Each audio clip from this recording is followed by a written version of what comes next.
प्रभातखबर.com, विश्वास वही, रफ्तार नहीं। उत्तर प्रदेश विधानसभा चुनाव के परिणामों के बाद जो नतीजे आए हैं उसमें समाजवादी पार्टी सरकार बनाने से काफ़ी दूर रह गई और भारतीय जनता पार्टी को उत्तर प्रदेश जनता ने एक बार फिर मौका दिया है उत्तर प्रदेश सरकार बनाने के लिए। समाजवादी पार्टी की बात करें तो समाजवादी पार्टी की तरफ से, राष्ट्रीय अध्यक्ष जी की तरफ से बड़ी मेहनत की गई। लगातार बड़ी बड़ी रैलियां हुई, बड़े बड़े रोड शो हुए, बड़ी भीड़ दिखी। लोगों को बड़ी उम्मीद थी कि बहुमत के साथ सरकार शायद अखिलेश यादव बना सकते हैं। जनता का जो जनाधार मिल रहा था उससे भी लोग उम्मीद लगा रहे थे। हमारे साथ समाजवादी योगी के नाम से जाने जाते हैं सुरेश ठाकुर योधा हमारे साथ मौजूद हैं, हम उनसे बात करेंगे। और जी लगातार पार्टी की तरफ से कहीं चूक नहीं हुई राष्ट्रीय अध्यक्ष की तरफ, मुझे लगता है इतनी मेहनत की गई। कहाँ परिणाम जो आए हैं वो अलग आए हैं, कैसा कहाँ पे क्या चूक हुई आपको लगता है, क्योंकि लगातार आप चीज़ों को देख रहे थे? देखिए, हम इस भारत के मूल निवासी हजारों साल से इन गद्दार धोखेबाजों से समझने का प्रयास करते हैं, फिर भी ये धोखा दे कर के निकल जाते हैं। अब टेक्नोलॉजी के अंदर इन्होंने ही कंप्यूटर और इस चीज़ के लिए बैंड किया था जब इनकी सरकार थी राजीव गांधी के समय में। तो ये अपने जैसे, क्योंकि कंप्यूटर से जीतना है तो कंप्यूटर कहाँ से आया? सरकार से आया। और सरकार के अंदर बैठे हुए कोई भी ऐसा एक भी विधायक या नेता नहीं है जो ईमानदारी से काम किया हो। इसी का ये रीज़न था कि सरकार के पास ईवीएम की वजह से अपने हिसाब से इन्होंने ईवीएम की सेटिंग करके, उसके बाद हमारे जो भी कार्यकर्ता थे इतना उनको जानकारी नहीं थी ईवीएम के विषय में, इसके भी फ़ायदा इन बीजेपी के लोगों ने उठाया। बीजेपी के जो कंप्यूटर सरकारी कर्मचारी थे उनको लालच दिया और लोभ दिया और बताया कि ये ईवीएम वहाँ से बदल के आओ, नहीं बदल के आओगे तो तुम्हें नौकरी से निकाल देंगे, और ईवीएम सड़कों पे पकड़ा गया। तो ये जनता देख रही है निष्पक्ष, क्योंकि हमारे प्राचीन काल से इन लोग ने हम लोगों के ऊपर दबाव बना रखा है। मगर ये मनुवादियों, अब तुम्हारे बाप की औकात नहीं, हम लोगों को चुनाव जिता सकते हो मगर हम लोगों की आज़ादी को नहीं रोक सकते हो। वो समय अब आने वाला है, बिगुल बजेगा। तुम ईवीएम से चुनाव जीते हो ना, ईवीएम से चुनाव तुम हारोगे। अब बैलेट पेपर से चुनाव होगा। भारत की पूरी जनता अब उतरने के लिए बेकाबू है, क्योंकि तुम्हारे ऊपर विश्वास नहीं रहा। देश बेच दिया, अब लोगों की सांसें बेच रहे हो, किडनी बेच दिया, लीवर बेच दिया कोरोना में। अरे जाहिलो, राक्षसों, अब तो देश के SC ST OBC मूल निवासियों के ऊपर रक्षा करो। नहीं करोगे रक्षा तो तुम्हारे जैसे भेड़ियों को जवाब देना भारत के मूल निवासियों को आता है। जय संविधान, जय समाजवाद। चूक कहाँ हुई है? अगर पहले आपका जो कहना है कि अगर पहले समाजवादी पार्टी कार्यकर्ताओं को समझा दिया जाता, ट्रेनिंग दी जाती तो शायद ये घटना यस नहीं दी गई भाई?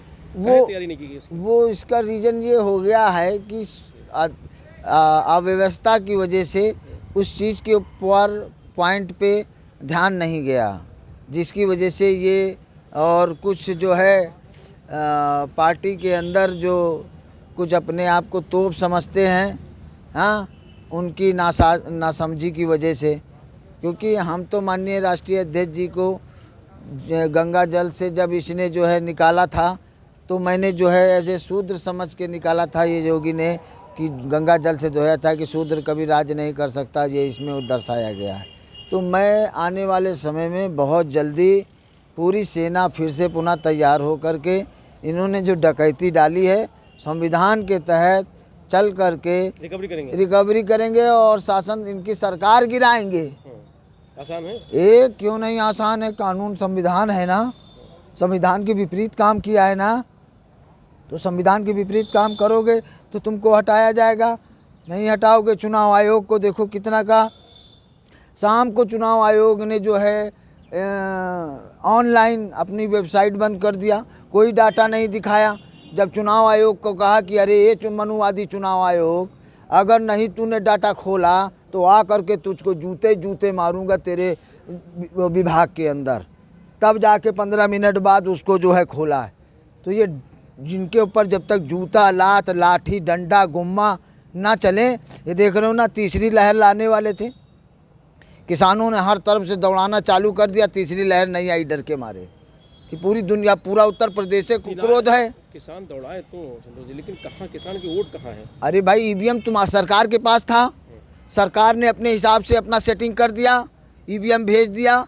जो ईवीएम पे बैठे थे इतने जानकार थे नहीं थे जानकार, हाँ, उनको ईवीएम के बारे में नहीं जानकारी दी गई।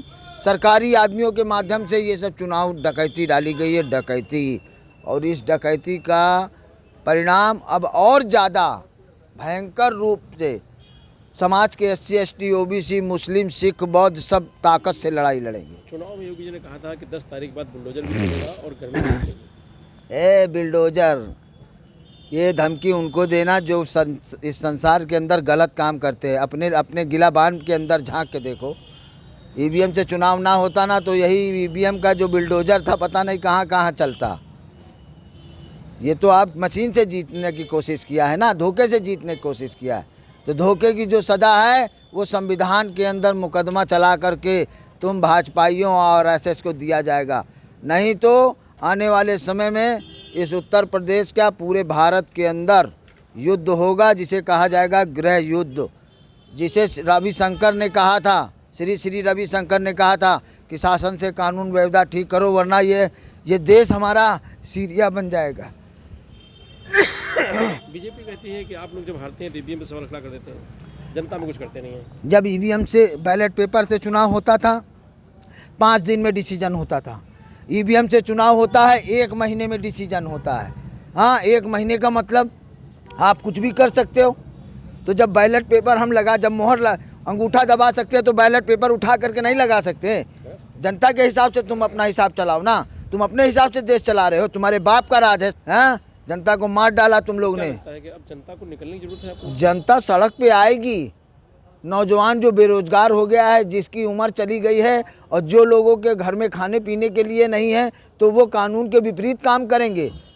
हाँ, लोगों का साथ अन्याय होगा, लूटपाट होगी। और लूटा पोटा कौन जाएगा? जो हमारे देश को लूट रहे हैं। ये नौजवान साथियों, बेरोजगारों, ध्यान दे दो, जो हमारे देश को लूट रहे हैं, अगर लूटना है तो तुम उनको लूटो, अपने परिवार को पालो, क्योंकि ये हमारे परिवार का छीन करके अपने पास भर रहे हैं। लूटना है तो इन डाकुओं को लूटो जो तुम्हारा हक छीन रहे हैं। बनाओ योजना, इंजीनियर, डायरेक्टर, IAS PCS जो बनने वाले थे, इन लोगों के घरों से धन निकालने की योजना बनाओ, अपने परिवार को पालो। धन्यवाद। क्या बसपा भी इसमें हाथ है? आपको लगता है बसपा का हाथ है बीजेपी को जीतने में, समाजवादी पार्टी को हाथ? देखो, उस कारण क्या है, एक बार मायावती शेर की तरह दहाड़ी थी बहन जी।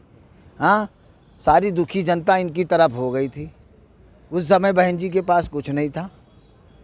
हाँ, आज बहन जी जो है बोल रही हैं, उसका परिणाम यही है कि जनता के साथ आप नहीं खड़ी हुई थी, इसलिए जनता इन बहन जी की आवाज़ धीमी है जी, इससे ज़्यादा नहीं कुछ।